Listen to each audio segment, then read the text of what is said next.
मैं भारत को भारतीयता की मान्यता के आधार पर फिर से खड़ा करना चाहता हूं, उस काम में लगा हूं। सोयाबीन बिल्कुल नहीं, गलती से भी नहीं। अच्छा, मैं आपसे एक प्रश्न पूछ लूं, भगवान को पूजा करते हैं तो उसमें बहुत सारी दाल रखते हैं, पूजा में रखते हैं, तुअर की दाल रखते हैं, मूंग की दाल रखते हैं, मसूर की दाल रखते हैं, सोयाबीन की रखते हैं। भगवान को पूजा करते समय कभी सोयाबीन की दाल रखी देखिए? क्यों? सोयाबीन भी दाल है। चने की दाल रखते हैं, मूंग की दाल रखते हैं, उड़द की दाल रखते हैं, तुअर की दाल रखते हैं, मोठ की दाल रखते हैं। सोयाबीन की दाल कभी देखिए भगवान के सामने रखी हुई पूजा करने की? नहीं। जो भगवान को अर्पण नहीं कर सकते वो आप कैसे खा सकते? सोयाबीन की गलती से भी ना दाल खाइए ना तेल खाइए। तो समझ लीजिए बीमारियां भी सबसे ज्यादा उसी के कारण। ये जो सोयाबीन है दाल के रूप में या तेल के रूप में, ये शरीर को कभी भी हजम नहीं होता।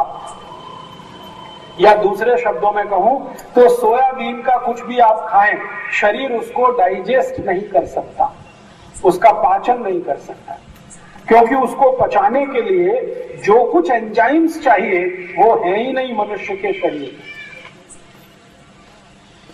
तो आप बोलेंगे फिर ये किसके लिए है? सोयाबीन को पचाने की ताकत सिर्फ डूकर में है और किसी में। डूकर के पोट में एक एंजाइम बनता है, वो सोयाबीन को पचा सकता है, बाकी किसी के भी शरीर में वो एंजाइम नहीं है जो सोयाबीन को पचा सके। आप कहेंगे सोयाबीन में तो प्रोटीन है। हाँ, प्रोटीन है, लेकिन प्रोटीन को डाइजेस्ट करना पड़ेगा, उसके लिए जो एंजाइम चाहिए वो पोट में है ही नहीं। इसलिए मनुष्यों को सोयाबीन का तेल, सोयाबीन की दाल, सोयाबीन का कुछ भी, सोयाबीन का अगर वो आता है ना दूध आजकल आने लगा, ये सब निषिद्ध है आपके लिए। आप कभी मत खाना है, कितना भी सस्ता मिले कभी मत खाना, और कितना भी महंगा मिले तेल खाना, मूंगफली का हो, तिल का हो, सूरजमुखी का हो, नहीं तो मैंने आपको कहा एक तेल आता है सरसों का। सरसों का तेल इधर चलता, राई का तेल जिसको कहते, नहीं चलता तो छोड़ दो, जो आपके यहाँ चलता वही लो, लेकिन शुद्ध तेल खाना। ये वेजिटेबल ऑयल भी है ना, ये भी तो तेल ही है ना, ये नहीं खाना था। डालडा, या डालडा जैसे नाम से आता है, गगन, तरंग, नंबर 1, हनुमान जी, ये और वो, ये सब खतरे ही खतरे हैं, जहर ही जहर। तेल खाना हो शुद्ध सीधा सीधा तेल खाना। और मैं तो आज आपको ये भी कहूंगा रिफाइंड तेल भी कभी मत खाना। रिफाइंड और डबल रिफाइंड और ट्रिपल रिफाइंड, जितना ज्यादा तेल रिफाइंड होता है उतना ही जहर उसमें बढ़ता चला जाता है। मैंने अभी पिछले 3 साल एक एक्सपेरिमेंट किया खुद।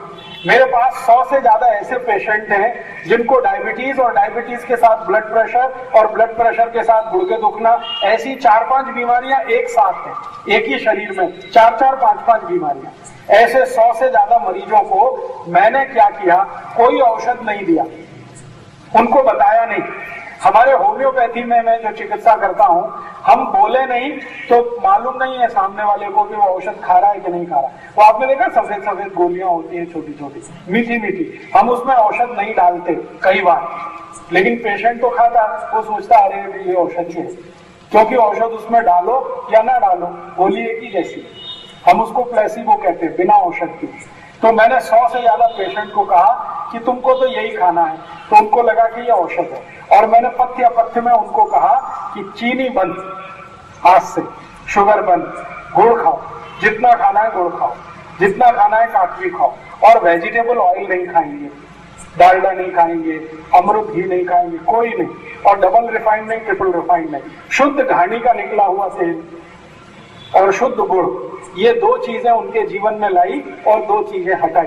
आपको सुन के आश्चर्य होगा, 8 महीने से मैं उनके ऊपर ये प्रयोग कर रहा हूं, एक एक की बीमारी ठीक हो रही है।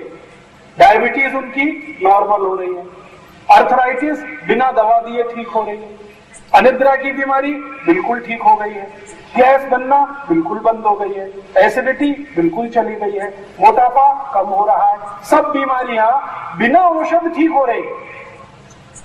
लेकिन वो पेशेंट नहीं जानते, मैं जानता हूं। दोस्तों, सबसे पहले तो चैनल सब्सक्राइब करें, फिर लाइक, कमेंट और शेयर करें। और हाँ, हमारा एंड्रॉयड ऐप डाउनलोड करना ना भूलें।